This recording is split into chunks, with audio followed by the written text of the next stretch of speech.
To the glowing, silver-skinned nobility of the Elysian Ascendancy, humans were nothing more than background noise. They were the biological units hired to scrub the volatile plasma vents, grease the massive hydraulic hinges of the hangar bays, and haul the dangerous chemical waste through the dark, damp underbelly of the Grand Imperial Dreadnought, the Sovereign.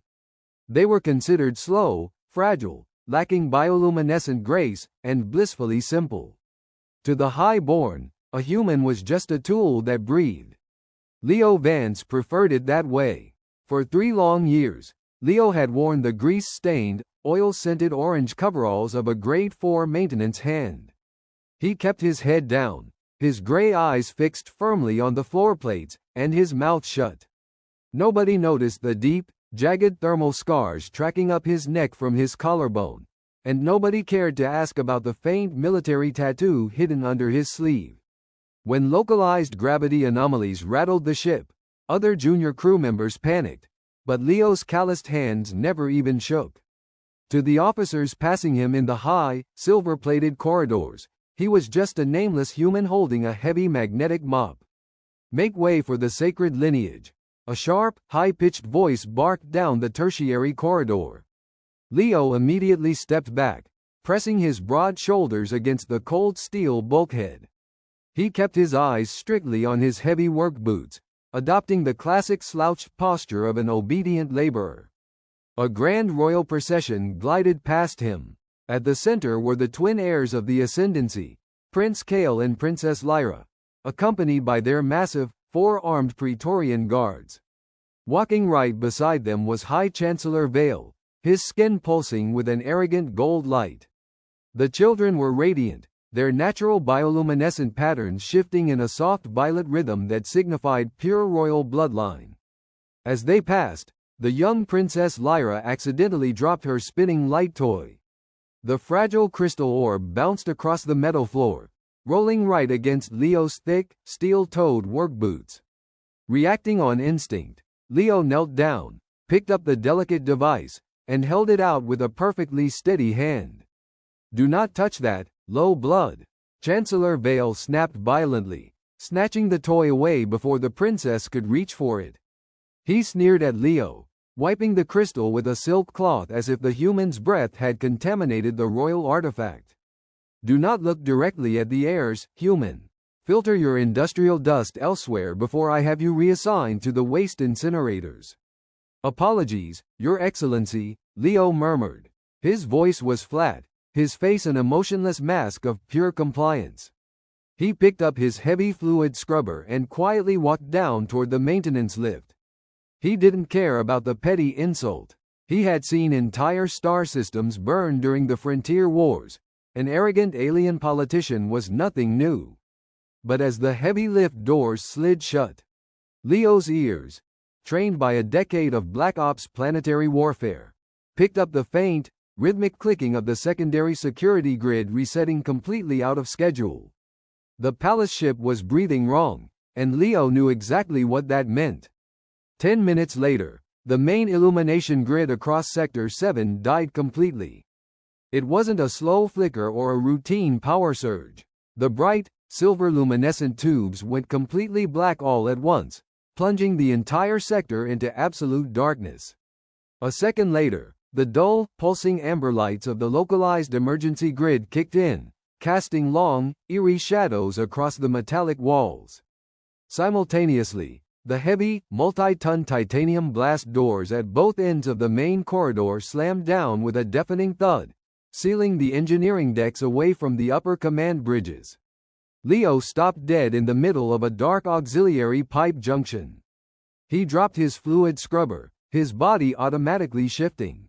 The loose, tired slouch of a janitor vanished, replaced instantly by the tight, coiled, lethal stance of a trained predator. His breathing slowed down to a rhythmic crawl. The ship's main intercom didn't scream an emergency alarm, which was the first major red flag. Instead, the entire communication array went dead silent. Someone had cut the cords from the inside.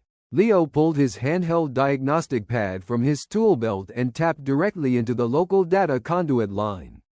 The screen lit up, but instead of the usual maintenance logs, The data stream was completely flooded with military-grade encryption overrides. Someone with high-level command clearance had systematically isolated the engineering deck, blinded the Admiral's bridge cameras, and locked the primary lift shafts. This wasn't a technical failure. It was a cold, calculated execution sweep. Then, through the thick steel floor plates, Leo's ears picked up a familiar vibration.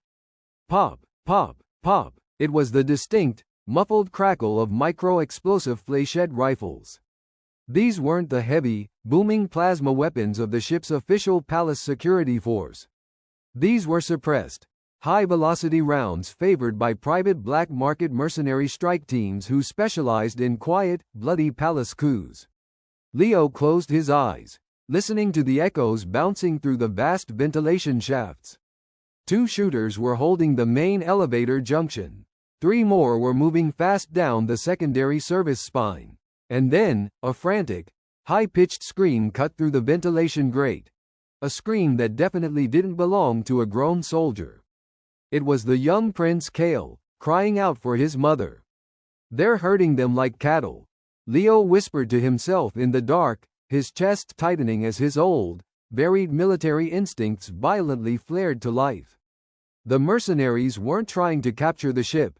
They were cutting off the tail of the dreadnought so they could slaughter the royal heirs in the blind zone.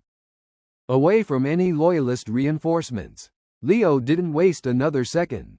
He reached into his tool bag, pulled out a massive, 2-foot steel manual torque wrench, and started sprinting full speed toward the nursery's backup sector. The Invisible Man was officially gone. The secondary nursery reception area was a silent slaughterhouse by the time Leo arrived. The 2 massive, 4-armed Praetorian guards lay motionless on the ornate silver carpet, their thick ceremonial armor shattered into fragments by precise, high-density fléchette rounds aimed at their unprotected throat joints. The beautiful glass murals depicting the history of the Ascendancy were cracked and shattered, reflecting the pulsing amber emergency lights like broken teeth. The air was thick with the sharp smell of fresh ozone and spilled alien blood. 3 mercenaries wearing matte black, sensor-shielded combat armor were advancing slowly toward a reinforced maintenance locker at the back of the room. Their helmet visors glowed with a cold, predatory crimson light as their tactical scanners locked onto the metal door. "Open the hatch from the exterior," the lead mercenary commanded through his vocal scrambler, his voice sounding like grinding metal gears. "The Chancellor wants the lineage verified and eliminated before the primary engines are purged. We have exactly 3 minutes before the sweep team seals this deck permanently. Clear the room." Inside the thick metal locker, Princess Lyra was sobbing hysterically. Her natural bioluminescent skin was flaring erratically in a wild, terrified pattern of bright, jagged red. The universal Elysian biological sign of absolute panic and hyperventilation. Prince Kale was desperately trying to hold the heavy manual locking handle from the inside with his tiny, bleeding hands, his muscles shaking against the cold iron pin as the mercenaries knocked against the outer frame. "Hey," a calm, exceptionally rough voice echoed from the dark corridor entrance. The 3 black-armored mercenaries spun around instantly, their compact high-velocity rifles snapping upward in perfect synchronization. They expected to see a squad of armored loyalist guards breaking through the vents. Instead, their crimson visors locked onto a single human male standing in grease-stained orange coveralls, calmly balancing a heavy steel torque wrench in his right hand. "A janitor?" One of the shooters laughed over the squad comms, lowering his rifle barrel by a fraction of an inch in sheer disbelief. "The slag monkeys didn't run when the lights went out. Get out of here, human worm, before we use your skin to wipe the blood off these floors." "You're standing on my clean floor," Leo said softly. His voice didn't shake. He didn't look at the barrels of their rifles. Instead, his gray eyes were hyper-focused on the micro-movements of their shoulders, calculating their weight distribution. Measuring the exact distance between his boots and their armor plates down to the millimeter. "And you brought uninvited, messy weapons into my maintenance sector. That is a severe protocol violation.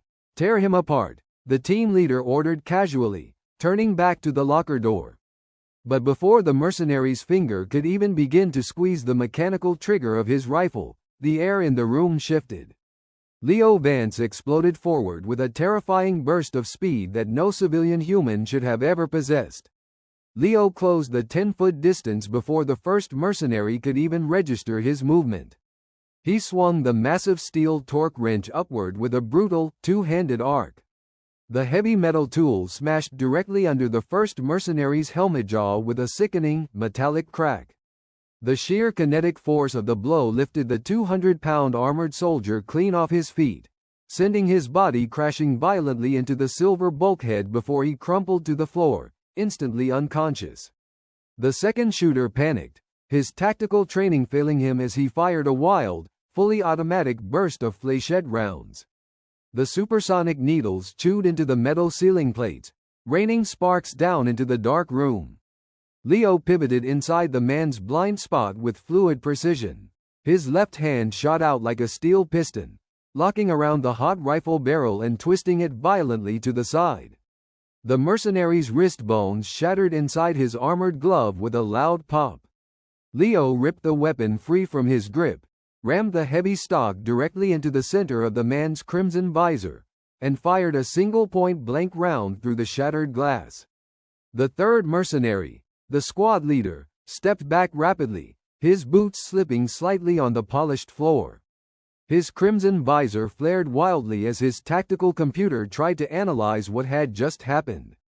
This wasn't a janitor. A janitor didn't dismantle an elite, heavily armed Black Ops squad in less than 4 seconds.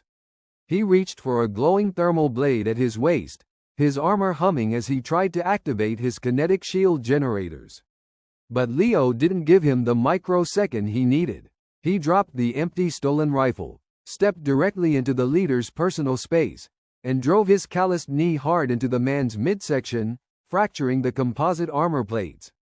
Before the leader could recover, Leo caught him by the throat with his bare right hand, pinning him against the wall with enough force to dent the reinforced steel plating.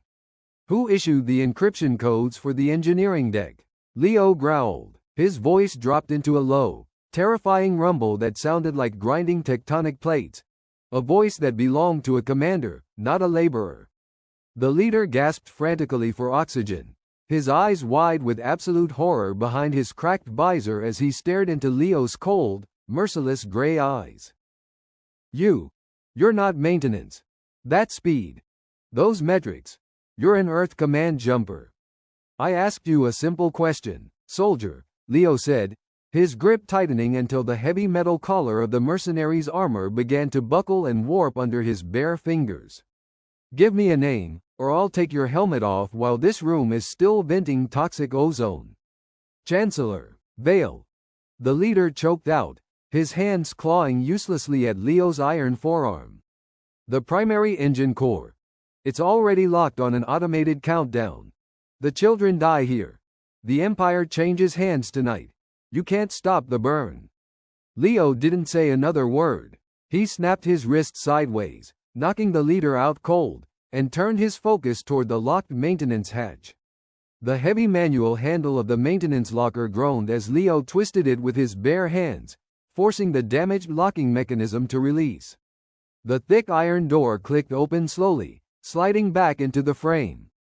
Prince Kale and Princess Lyra crawled out from the dark, cramped space, their small royal bodies trembling so violently that their natural bioluminescent light had faded into a dull, sickly gray. They looked at the three fallen, unmoving mercenaries on the floor, then slowly looked up at Leo, who was standing tall in the amber emergency light, fresh mercenary blood dripping steadily from his calloused knuckles.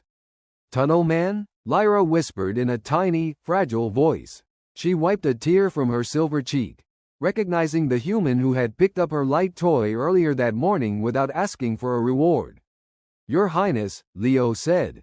His rough, gravelly voice instantly softened into that calm, unyielding tone he had used during colony evacuations on the Outer Rim a lifetime ago. He crouched down to their exact eye level, carefully hiding his bleeding knuckles behind his back so he wouldn't frighten them further. "The palace ship is having a little maintenance problem right now. Some bad operators are trying to mess with the power grid, and it's getting a bit noisy. Our guards. They're all gone. Prince Kael cried out, his voice cracking as his bioluminescent skin flared in frantic red patterns. The Chancellor told us he was taking us to our mother's flagship, but then his men started shooting everyone. They want to kill us, don't they? Not while I'm still logged into the shift log, Prince, Leo said simply, his face completely calm. He stood up and checked his handheld diagnostic pad. The primary core indicators on the screen were flashing a violent, angry crimson. The main reactor below them was being forced into an artificial overload state. Vale was going to burn the entire lower engineering deck to erase every scrap of evidence. We can't go up to the command deck. The main lifts are completely dead, and the primary emergency shafts are heavily guarded by mercenary infantry. We need to go down, into the deep filtration veins of the ship. But it's dirty and wet down there, Prince Kael protested, looking down at his fine, ornate royal silk robes. And there are no lights. Then we'll play a special game, Leo said with a rare, reassuring smile. He reached into his deep utility pocket and pulled out 2 small, industrial green maintenance glow sticks. He cracked them against his knee, activating their soft, neon green chemical light, and handed one to each child. It's called the Shadow Jumper game. Rule number 1. When I say, red light, you turn off your sticks, freeze, and don't make a single sound. Rule number 2. When I say, blue light, you follow the green glow of my boots. Can you do that for me? Princess Lyra looked at the glowing green tube, then into Leo's steady, fearless gray eyes. She drew a deep breath, her royal chin lifting slightly as she gripped the plastic tube tightly. We can do it. We can be jumpers. Good shadows, Leo said, his eyes scanning the dark, smoky corridor outside. Blue light. Move. Leo led the royal twins through the narrow, twisting service conduits of Sector 7. The air down here in the belly of the Dreadnought was rapidly changing, becoming thick with hot mechanical steam and the bitter, chemical smell of burning engine coolant. Every few minutes, the entire 3-kilometer-long Dreadnought would shudder violently, a deep, bass-heavy vibration passing through the metal pipes as the primary reactor core drew closer to its forced detonation cycle. The heat is rising too fast. Prince Kael gasped, his skin flashing a panicked red again as his sensitive internal alien organs felt the severe environmental collapse of the deck. The air. It burns my throat to breathe it. Keep your head down and keep moving, kid, Leo encouraged in a low, steady voice. He had picked up Princess Lyra, carrying her securely on his left shoulder while his right hand held the heavy torque wrench, his eyes constantly tracking every pipe junction and dark corner. Just 2 more levels down. We're heading for Maintenance Substation 9. It's an old, reinforced structural bunker built to survive a total engine blowout. It has its own independent oxygen scrubbers. Suddenly, Leo's diagnostic pad vibrated with a sharp, rhythmic buzz. A high-priority tactical alert flashed across the screen. A new mercenary tactical sweep squad had just entered the lower filtration grid from the secondary maintenance hatch. They weren't using standard lights, they were tracking biological thermal signatures. Red light, Leo whispered instantly, stepping backward into a massive, dark drainage pipe. The twins acted beautifully. They clicked off their chemical glow sticks and pressed their small bodies tight against Leo's side. They stayed perfectly still, holding their breath in the absolute dark as the heavy, rhythmic clanking of armored military boots echoed through the iron corridor right outside their hiding spot. They aren't in the primary air vents. A mercenary voice crackled through a radiocom link right on the other side of the steel pipe wall. Check the lower filtration drains. The long-range life sign scanner is picking up a faint biological heat trace. 3 distinct targets. 1 human footprint. 2 Elysian royal signatures. Move fast. The human is a ghost operator, another mercenary replied, his voice tense. He wiped out Team Alpha in the nursery within seconds. Do not underestimate his speed. Fire on sight, no warnings. Leo looked down at the children in the pitch black. Their silver eyes were wide with terror, but they didn't cry out. They didn't move a single muscle. They were being perfect shadows. Leo reached down to his tool belt, unhooked a high-pressure canister of industrial aerosol sealant, and smiled grimly in the dark. The three black armored mercenaries advanced cautiously into the wide drainage chamber, their compact rifle lights cutting sharp lines through the thick, swirling steam. Their advanced thermal visors were scanning every pipe, but the extreme, blistering heat from the leaking coolant conduits was creating massive visual distortion on their tactical displays. "Nothing but hot steam here," the lead shooter muttered, his weapon light passing right over the dark opening of the drainage pipe where Leo and the heirs were hidden. "The heat signatures are bleeding everywhere. Check the next junction. Look closer, soldier," a calm voice whispered from the ceiling grid directly above them. The lead mercenary looked up just as Leo dropped down from the high pipe rack like a falling anvil. The sheer weight of Leo's body, combined with the momentum of the drop, landed directly on the center soldier. The mercenary's heavy chest plates buckled, his collarbone crushing into his lungs as he hit the steel floor with a dull, heavy thud. Before the other two shooters could even register the ambush, Leo raised the high-pressure aerosol canister and sprayed it directly into the second mercenary's helmet visor. The quick-drying industrial foam expanded instantly upon contact, blinding the soldier's optics and completely clogging his helmet's external oxygen intake valves. The man stumbled backward blindly, coughing frantically and clawing at his face in absolute panic. The third mercenary managed to level his compact rifle, firing a short, frantic burst into the steam. One of the high-velocity fléchette rounds clipped Leo deeply across his left shoulder, tearing through the orange fabric and slicing a jagged line into his flesh. Leo didn't even blink or slow down. He stepped right through the gunfire, grabbed the mercenary's hot rifle barrel with his bare right hand, and used a textbook martial arts leverage throw to hurl the armored soldier over the catwalk railing. The man fell 30 feet down into the deep, churning water filtration drums below. Leo turned back to the blinded soldier, hitting him once with the heavy manual wrench to knock him out, and then fell back against the bulkhead, his breath coming in short, ragged gasps as the adrenaline began to fade. He looked down at his left shoulder. The bright red human blood was soaking through his coveralls, dripping onto the floor. "Tunnel man!" Prince Kale cried out, running out from the drainage pipe, his tiny hands reaching for Leo's arm. "You're bleeding. You're leaking real bad." "Just a minor maintenance scratch, Prince," Leo grunted, tearing a strip of cloth from his tool bag and tying it tightly around the wound using his teeth to pull the knot. He checked his diagnostic pad one more time. The countdown timer was at 4:12. The reactor was reaching its terminal critical mass. "We don't have time to play hide and seek anymore. The mercenaries have locked the substation doors from the main security console. The only way to save you now is to unlock the old Vanguard vault." At the very bottom of the Dreadnought's deepest bilge tank lay Maintenance Locker 99, a forgotten room that didn't appear on any modern Elysian blueprints or digital starship schematics.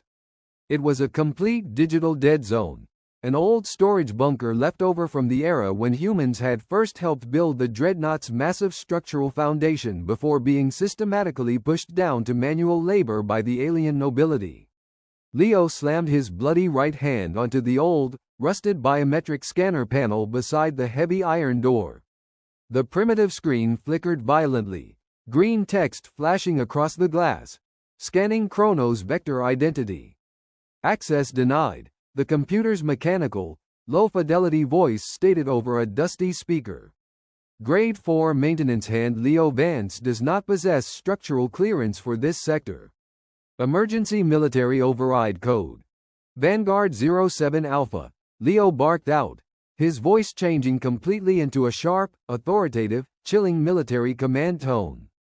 "Confirm identity profile. First Commander Leo Vance, Earth Command 1st Strike Division. Authorization level: absolute." The panel went dead silent for 2 agonizing seconds, the internal gears clicking.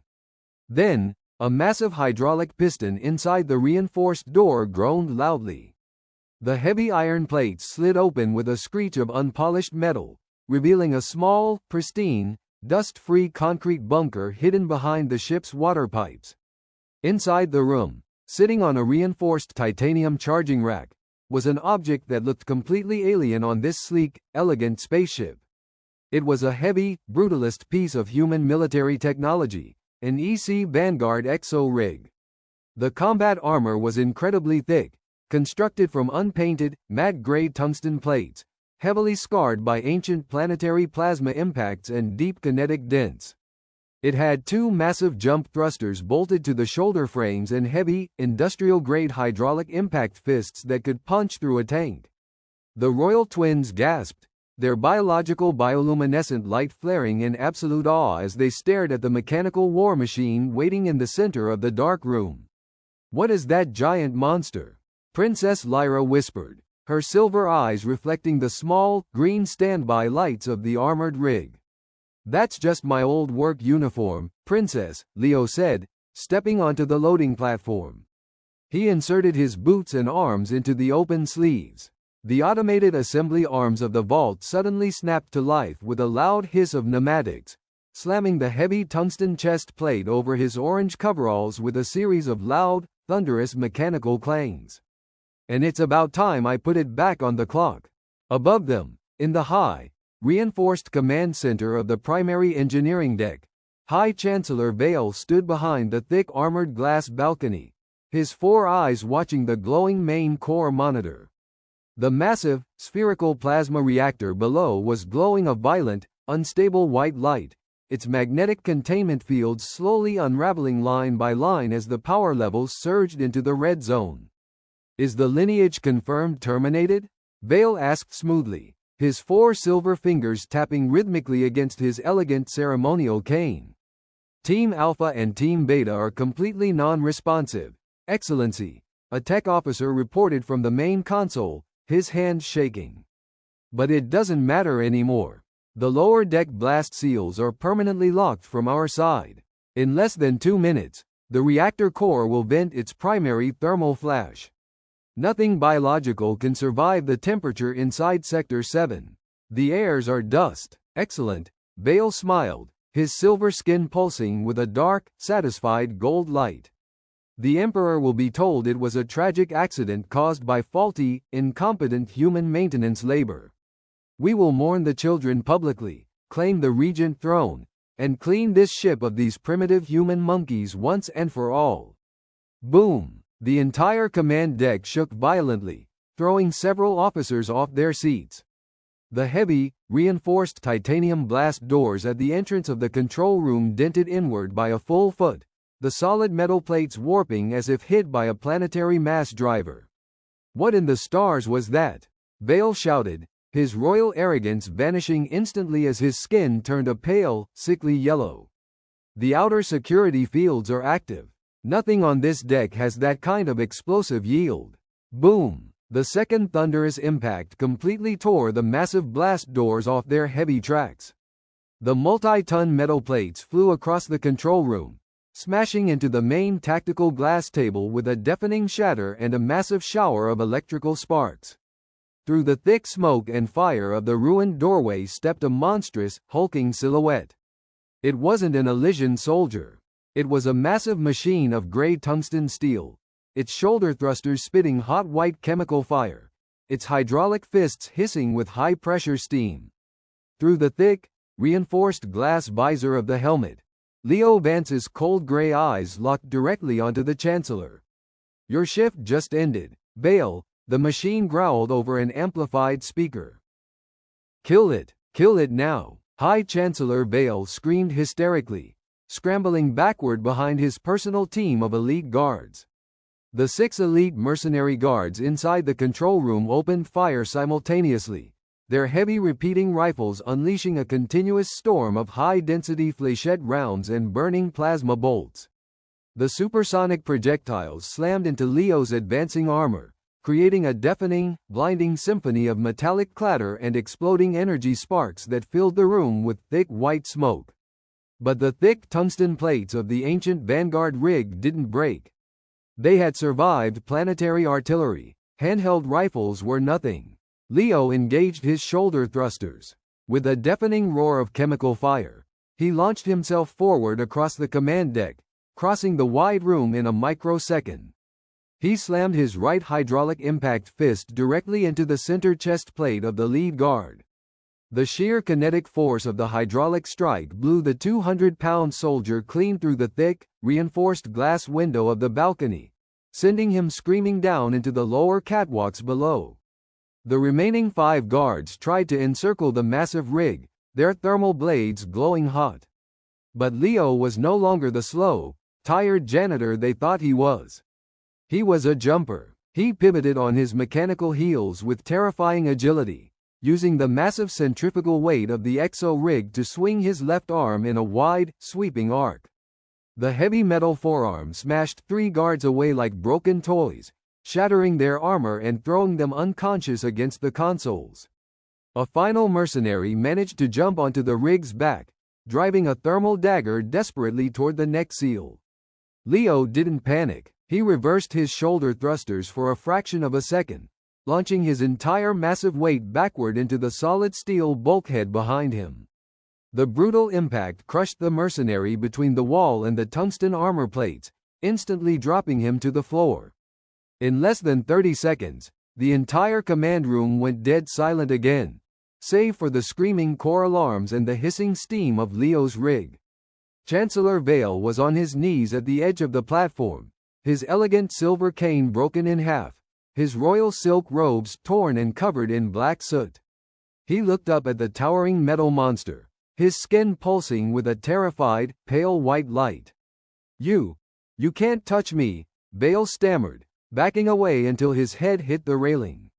"I am the High Chancellor of the Ascendancy. The Emperor will execute your entire primitive species if you harm me." "The Ascendancy didn't hire me to protect you, politician," Leo said. His mechanical hand reached down, grabbing Vale by his elegant collar, and lifting him off the floor with one effortless hydraulic pull. "They hired me to keep this ship clean. And you're the biggest piece of trash I've found all day." Leo slammed Vale brutally into the primary control console, his massive metal finger pointing directly at the flashing red manual override lever. "Shut the sequence down, now." I can't," Vale whimpered, his face pale with absolute terror as he stared at the countdown timer showing 0:45 seconds. "The encryption loop is locked. It requires a royal biological signature to abort the sequence once it reaches the final minute. The children are dead in the filtration vents, you foolish human. We are all going to burn together." "The children aren't dead, you liar," a small, brave voice called out clearly from the smoky doorway. Vale's 4 eyes went wide with shock. Prince Kale and Princess Lyra stepped into the ruined control room, their green maintenance glow sticks still tucked safely into their belts. Their fine clothes were covered in grease, oil, and black soot, but their natural bioluminescent skin was pulsing with a bright, defiant, radiant violet light that filled the dark room. "Kale, Lyra, how are you alive?" Vale gasped, his mind completely collapsing as he realized his entire grand political coup had been completely dismantled by a single human worker holding a torque wrench. "Blue light, Prince," Leo said through his suit's external speaker, his mechanical voice instantly dropping its terrifying edge to become incredibly gentle. "Come over here and put your hands on the panel for me." The twins ran across the messy room, completely ignoring the fallen mercenary bodies on the floor. Prince Kale slammed his small hand onto the primary biometric scanner plate, while Princess Lyra grabbed the emergency manual override wheel with all her strength, twisting it just like Leo had taught her in the pipes. The main console flashed brightly. The angry crimson warnings turned into a soft, beautiful, calming blue light. Core unlocked. Magnetic containment fields stabilized. Deep below them, the monstrous, terrifying roar of the plasma reactor died down into a peaceful, rhythmic mechanical hum. The air conditioning vents clicked back to life, pumping fresh, cool oxygen into the smoke-filled command deck. Leo let go of Vale's collar, letting the broken politician drop to the metal floor like a sack of dirty laundry. He opened his armored helmet visor, looking down at the twins with a tired but immensely proud smile. Good job, Shadows. You just won the game. 10 minutes later, the main lift shafts hissed loudly as power was restored to the upper decks. The Imperial Sovereign's actual security force, hundreds of heavily armed, loyal Elysian shock troops, poured into the engineering sector, their weapons raised. Leading them was Empress Valeria herself. The Empress's skin was pulsing with a furious, blinding golden radiance that literally lit up the dark corridor, her royal guard holding their plasma spears at high alert as they expected to find a successful rebel faction holding the deck. Instead, they stepped into a room full of unconscious mercenary assassins, a broken, weeping High Chancellor bound tightly in heavy industrial cables, and the two royal heirs calmly sitting on a metal workbench, drinking water from emergency human ration cans. "Mother!" Princess Lyra screamed, dropping her water can and sprinting across the room into the Empress's open arms. Empress Valeria dropped to her knees on the dirty floor, holding her children tightly against her chest, her royal composure completely shattering into tears as she counted their fingers, their breaths, and their safe heartbeats. The guards. The initial reports said Sector 7 was completely wiped out by explosives. Who saved you? Who held this room against an entire squad? Prince Kale stood up proudly on the workbench, pointing his small hand toward the dark back corner of the room. The tunnel man did, Mother. He fought all the bad people with a big wrench. He unlocked the giant gray metal armor and made all the trash go away. The Empress rose slowly, her piercing golden eyes tracking her son's pointing finger. Standing near the primary core terminal was Leo Vance. He had already climbed out of the heavy Vanguard rig, wearing nothing but his blood-stained orange coveralls again, his left shoulder roughly bandaged with an old shop rag. He was holding his manual fluid scrubber in his right hand, quietly and methodically wiping a splash of mercenary blood off the silver control console. He looked up, saw the Empress staring at him, and immediately lowered his head respectfully. He took a step back into the deep shadows of the machinery, trying his best to look invisible once more, as if he hadn't just saved an empire. "Commander," the Empress called out, her powerful voice echoing through the massive control room with absolute royal authority that demanded obedience. Leo stopped moving. He sighed softly under his breath, dropped his magnetic scrubber into his bucket, and walked forward into the bright, golden light of the Empress's personal guard circle. "My name is Leo Vance, Your Majesty. Grade 4 maintenance hand. I was just cleaning up the sector. Do not insult my intelligence, human," Empress Valeria said, her sharp eyes tracking the deep thermal scars on his neck and the professional military knot on his bandaged shoulder. Her gaze then drifted to the massive, gray tungsten rig resting on the rack behind him. Several of her top military generals stepped forward, their four eyes wide with absolute shock as they recognized the frame. "My generals know that armor. You were a first-class Vanguard Jumper for Earth Command during the Orion Rebellion. A legendary operator whose official military file states he died in a collapsing colony system 10 years ago." "The colony did collapse, Your Majesty," Leo said softly, his gray eyes calm and level as he met her gaze. "I just got tired of fighting bloody wars for people who didn't even know how to clean up their own mess when the battle was over. I came to this ship for the peace and quiet of manual labor. You came to our grandest dreadnought to clean floors?" General Kalen stepped forward, his voice shaking in sheer disbelief. "With a combat record like yours? You are a ghost legend. Why did you hide among the low bloods? Because when you're wearing orange coveralls, nobody looks you in the eye, General," Leo said, his voice dropping into a cold line as he glanced at the bound High Chancellor Vale. "And when nobody looks you in the eye, you get to see exactly who they are when they think no one important is watching them. You'd be surprised how much trash accumulates when people think they're invisible." Vale couldn't even look up. He just stared at the floor plates, his political career, his noble status, and his life completely destroyed by the one man he had called a slag monkey earlier that morning. The very next day, the Grand Court of the Elysian Ascendancy was packed to the absolute ceilings. Thousands of silver-skinned nobles, high-ranking military officers, and galactic diplomats stood in silent, rigid lines under the massive vaulted arches of the Imperial throne room. The mechanics of royal order had been restored. High Chancellor Vale and his co-conspirators had been stripped of their noble titles, their wealth seized, and sentenced to life in the deep radiation mineral mines of the Outer Rim. The ship's security grids had been completely re-encrypted by human technicians who were finally being paid double. Then, the Empress stepped down from the high silver dais, bypassing her line of generals, her royal advisors, and her ministers. "Bring forward Leo Vance," she commanded through the amplifiers. Leo walked into the center of the grand hall. He was no longer wearing his grease-stained orange coveralls. Someone had found him a crisp, tailored black human tactical uniform, but he still moved with that same quiet, unbothered, slouched discipline. Before protocol could even object, the twin heirs, Kale and Lyra, ran out from their protected royal alcove and threw themselves around Leo's legs, hugging him tightly.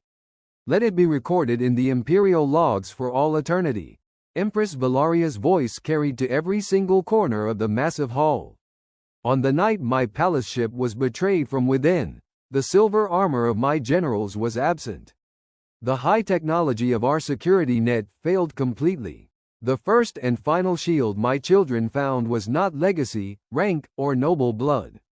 It was a human servant who saw danger, chose courage, and refused to step aside from his post." She reached forward, placing a heavy, solid platinum crest, the ancient symbol of the imperial inner house, directly over Leo's chest. "From this day onward," the Empress declared fiercely, "Leo Vance stands as the royal guardian of the lineage. His word is my voice. His iron is my law. Those who fail to respect him, fail to respect the imperial line itself." The entire hall went dead silent under the weight of her words, the nobles bowing low to a human. 3 weeks later, the Grand Dreadnought the Sovereign was cruising smoothly through the deep, peaceful sectors of the outer frontier. The high silver corridors were bright, clean, and filled with the normal, elegant hustle of imperial life. Princess Lyra was playing safely in the secondary garden deck, her spinning light toy hovering gracefully through the artificial air. This time, there were no 4-armed Praetorian guards standing stiffly and uselessly at the doors. Instead, standing quietly in the deep shadow of a massive structural arch, was Leo Vance. He wore his crisp black guardian uniform, his hands clasped calmly behind his back, his sharp gray eyes slowly and methodically scanning every passing face, every ventilation shaft, and every resetting data grid node on his pad. He was still the same quiet man, but now, the entire ship knew his name. A young Grade 1 maintenance worker, a newly hired human kid who looked terrified, passed by the garden, pushing a heavy chemical waste cart through the corridor, keeping his head down in deep fear of the high-ranking royal guardian standing in the shadows. Leo stepped out of the archway, blocking the kid's path gently. The kid froze, sweating.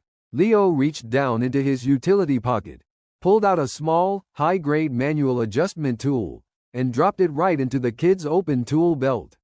"Your left wheel axle is loose, kid," Leo said with a faint, warm smile, patting the young human's shoulder. "Tighten it by 2 millimeters before you hit the main turn. A clean floor always starts with a stable cart. Don't let them tell you otherwise." "Why yes, Commander," the kid stammered, his eyes wide with shock and pride as he hurried down the hall, holding his head a little higher. Leo walked back into his quiet shadow, looking out through the massive glass viewport at the millions of distant stars drifting in the deep, endless void. He had tried to hide from his violent past, tried to become completely invisible in the dark underbelly of an alien ship. But as he looked at the twin heirs laughing and playing safely in the garden, he realized that humanity's true strength didn't come from the high ranks they were given or the fancy uniforms they wore. It came from the simple fact that no matter how deep you bury a human in the dirt, The moment the dark comes for the innocent, they will always unlock the iron, stand firmly in the doorway, and make the monsters earn every single inch of the floor.